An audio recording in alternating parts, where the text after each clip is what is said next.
central bank, demanding that the complicity of the Irish state and the central bank in the genocide ends. Yesterday on my social media feed I watched a video of a baby who'd been beheaded in Gaza.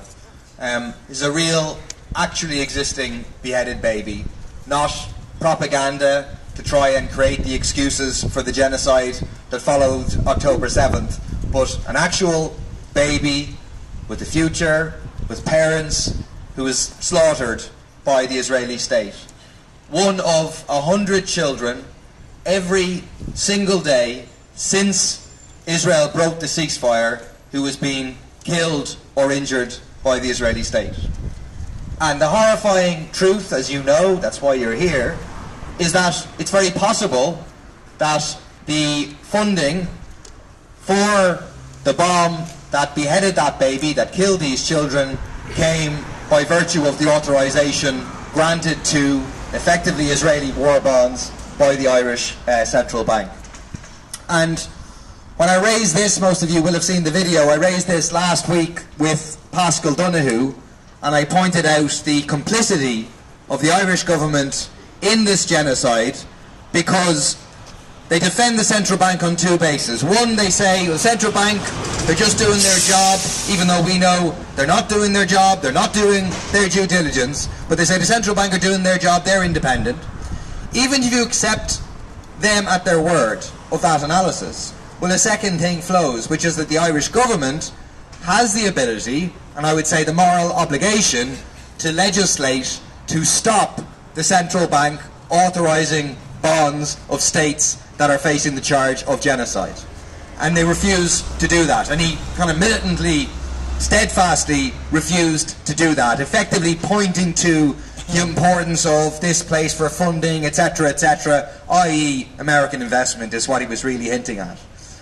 But you will have seen that Paschal Donoghue is normally, you know, he's not a boot boy for Fianna Fáil and Fine Gael like some of them. He fancies himself as an intellectual. He likes to talk about books. He speaks in polite terms normally. That's Paschal Donoghue. But he was genuinely outraged.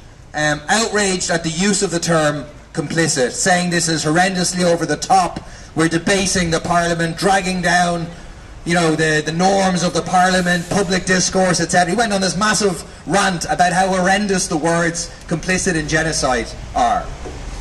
And I have to say, I think the crime of being actually complicit in genocide is a lot worse than any supposed crime of calling out that complicity. But I think it's interesting, like, why did he react in the way that he did? And I think it reflects the fact that for these people to live with themselves, they have to internalise this. They have to say they're right, we're wrong to be opposed to the genocide, to say that they have no choice. And I think it reflects, unfortunately, the fact that what we're seeing is not a lessening of complicity by the Irish state, but a deepening complicity of the Irish state. That's the trajectory of developments, particularly with Trump. So they're complicit, one, we know, in terms of the central bank and their refusal to act up until that point. Two, the passage, now pretty much every week, of munitions to be used in the genocide through Irish airspace.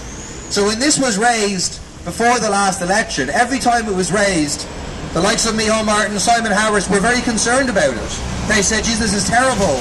We'll have to look into this. We'll have to have some legislation to do something about it." But now it's absolutely commonplace. And there's no talk of new legislation, there's no talk of searching, there's no talk of anything. And effectively, I think their line internally is to say, we're not going to talk about those things anymore. We're just going to allow them to happen, because we will, you know, sacrifice the Palestinian children for the benefit of not annoying Donald Trump any further. I think they're sacrificial lambs in this, you know, wider geopolitical rivalry between Trump's America and the EU and other states. The same, Chris made the point about the Occupied Territories Bill.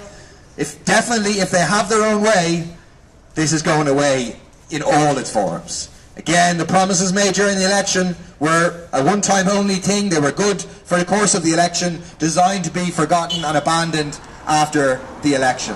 And they know They know that this deepening complicity is going to create deepening resistance of ordinary people. They know that the vast majority of ordinary people are opposed to what's happening and are opposed to the state being complicit in it. So what is going hand in hand with the deepening complicity is deepening repression against the Palestinian solidarity movement. I mean, what happened last week is really something. The arrests, forcible removal, strip searching, cavity searching of mothers against genocide on the Monday, followed by the arrest of a DCU protester on the Thursday, followed by the pepper spraying and arrest of protesters outside the NATO headquarters on Friday. It's hard to believe that is just an accident, decisions made at a low level of the Gardaí, as opposed to a direction coming down saying we're going to repress these Palestinian protests as is happening around the world. And all of it highlights how what is happening in Gaza is, in like an extremely encapsulated, horrific form, the barbarism that faces the world as a whole. The rise of the right, the radical far right in power in Israel, war, militarism, genocide, and ecological destruction which is being carried out on a mass, deliberate scale in Gaza by the Israeli armed forces. And effectively the world is dragged deeper and deeper into those practices by being complicit. Because if you're complicit, then you need to similarly repress, stop the protest in order not to be exposed and defeated on those issues. And the resistance in Palestine, in Ireland, around the world, contains the seeds of a very, very different world. It's why, like, this is at the crucible, at the crux of the struggle against capitalism, against imperialism, and for an eco-socialist world where people's needs come first.